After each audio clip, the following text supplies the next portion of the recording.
Assalamualaikum warahmatullahi wabarakatuh. Perkenalkan, nama saya Muhammad Yandrit Maja dengan NIM saya 201230018.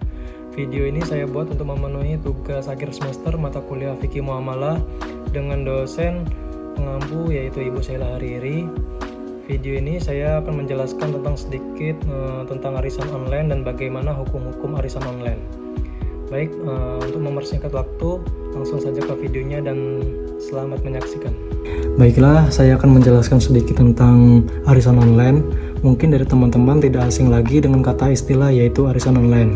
Jadi, arisan online itu adalah sebuah aktivitas yang mirip dengan arisan tradisional, tetapi dilakukan secara daring melalui platform digital seperti media sosial, aplikasi mobile banking, dan layanan e-commerce. Arisan ini melibatkan sekelompok orang yang menyetor sejumlah uang dalam periode tertentu, dan pemenang akan dipilih secara bergiliran dan diundi untuk menerima dana yang terkumpul.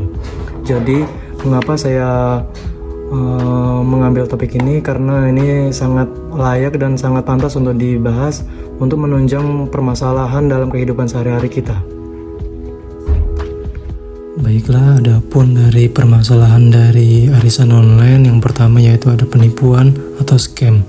Penipuan dalam arisan online adalah modus kejahatan yang memanfaatkan sistem arisan berbasis daring untuk mampu peserta dengan iming-iming keuntungan besar atau sistem pembayaran yang mudah.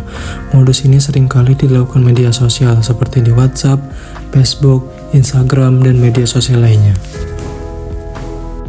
Yang kedua, ada keamanan dana. Keamanan dana dalam arisan online sangat bergantung pada integritas penyelenggara dan transparansi aturan. Sebelum bergabung, pastikan semua aspek telah diperiksa dan digunakan platform yang terpercaya untuk mengurangi risiko penipuan. Jika memungkinkan, prioritaskan arisan yang melibatkan orang-orang yang sudah dikenal secara langsung. Yang ketiga yaitu ada kesalahan administrasi. Kesalahan administrasi dalam arisan online sering terjadi karena kurangnya perjanjian tertulis dan pengelolaan yang tidak transparan.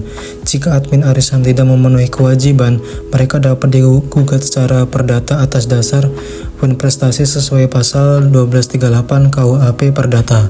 Selain itu, tindakan penggelapan oleh admin dapat dikenakan sanksi pidana berdasarkan pasal 372 KUHP.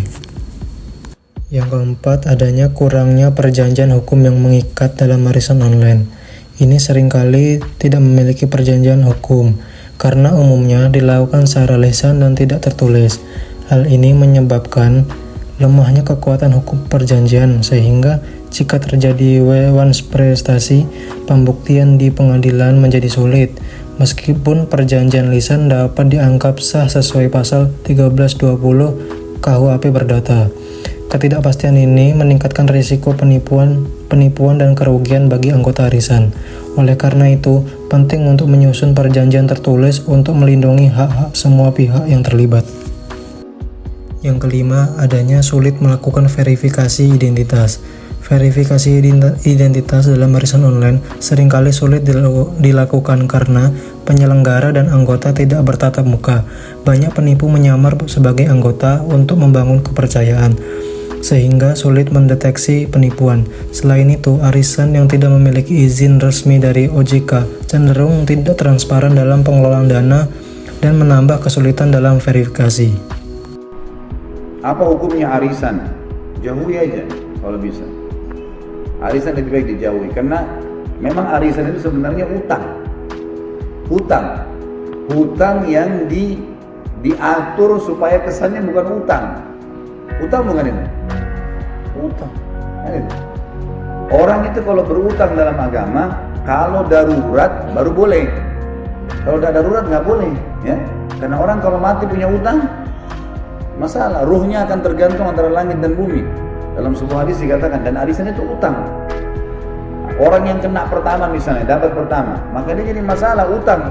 14 orang yang dia punya utang 13 orang yang dia harus bayar setiap bulan. Apalagi kadang-kadang sering kali terjadi arisan ini digunakan memang untuk tanda kutip ya, berfoya-foya.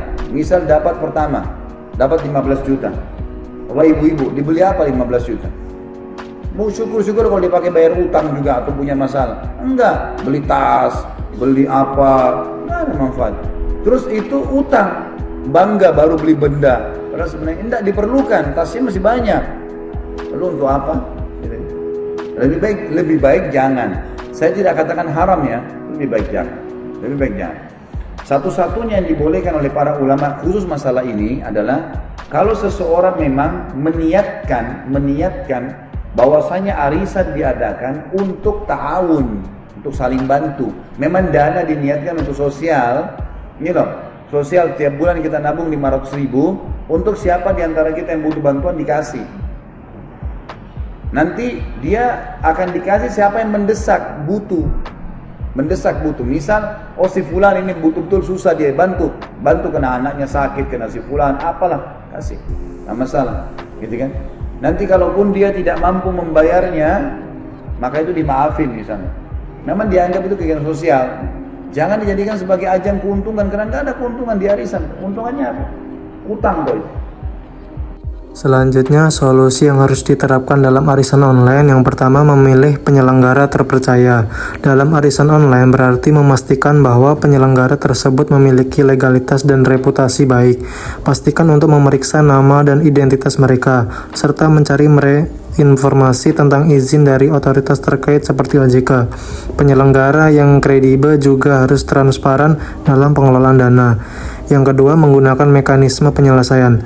Dalam arisan online berarti menerapkan metode untuk menyelesaikan sengketa yang mungkin muncul antara peserta. Yang ketiga, edukasi anggota. Dalam arisan online merujuk pada upaya memberikan pemahaman kepada peserta tentang aturan, risiko, dan manfaat arisan tersebut. Yang keempat, laporkan penipuan. Dalam arisan online berarti melaporkan tindakan penipuan yang dialami kepada pihak yang berwenang. Baik, mungkin sekian video yang bisa saya jelaskan. Kurang dan lebihnya saya mohon maaf. Saya akhiri. Wassalamualaikum warahmatullahi wabarakatuh.